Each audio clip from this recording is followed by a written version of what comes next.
शिवरायांनी संभाजीराजेंना नजरकैदेमध्ये ठेवलं असं वक्तव्य छगन भुजबळ यांनी केलंय। छगन भुजबळ यांच्या वक्तव्यामुळे आता नवीन वाद निर्माण झालेला आहे।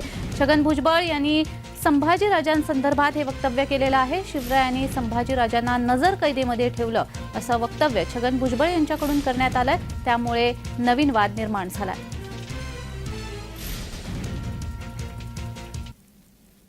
राजानं सांगितलं हे रयतेच राज्य आहे, रयतेला अर्पण केलं। या राजाने न्याय कसा असावा स्वतःच्या मुलापासून सुरुवात केल्याने सांगितलं। ज्यावेळेला संभाजी राजे चुकले त्यावेळेला त्यांनी सांगितलं, राजे काय केलं तुम्ही हे, पण तुम्हाला सुद्धा क्षमा नाही। एका लहानशा चुकीसाठी सुद्धा संभाजी राजांना सुद्धा नजरकैदेत ह्या शिवरायानं, आणि हे तर आता आमच्या पोवाड्यामध्ये सुद्धा सांगितलं, रांझ्याच्या पाटलानं जेव्हा बलात्कार केला, महाराजांनी हुकूम दिला, रांझ्याच्या पाटलाचे हात पाय तोडून माझ्या समोर हजेरी करा, संध्याकाळपर्यंत जो आहे हुकुमाची तामिली झाली। असा हा न्याय देणारा राजा। फौज जर निघाली तर शेतकऱ्याच्या भाजीच्या देठाला सुद्धा हात लावता कामा नये असे फौजेला हुकूम देणारा हा राजा।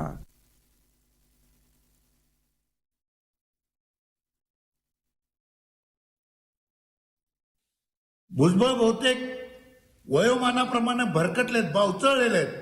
त्यांना आता झेपणं झालंय स्वतःवरून दुसऱ्यांच्या बद्दल बोलण्याचं। त्यांना आता एक कुठेतरी सवय लागायला लागलेली आहे। स्वतःच्या मुलग्याला तांदूळ घोटाळा प्रकरणी कैदेत पाठवणारे भुजबळ शंभूराजांच्या बद्दल आणि छत्रपती शिवाजी महाराजांच्या बद्दल चुकीचे स्टेटमेंट करतायत। पिवळी पुस्तकं वाचून कुठेतरी इतिहासाचं विकृतीकरण करायचा प्रयत्न भुजबळांनी करू नये। आणि अशा विकृतीकरण करणाऱ्या भुजबळांना मी माननीय मुख्यमंत्री उपमुख्यमंत्र्यांना विनंती करतो की ताबडतोब त्यांचं मंत्रिमंडळातून बरखास्त करावं, अशी मराठा समाजाची मागणी आहे। आणि भुजबळ, तुम्ही जर का तुमचं तोंड आवरलं नाही तर आम्हाला तुमचं तोंड बंद करावं लागेल। हे इशारा नाही, तुम्ही याला इशारा म्हणा किंवा धमकी म्हणा।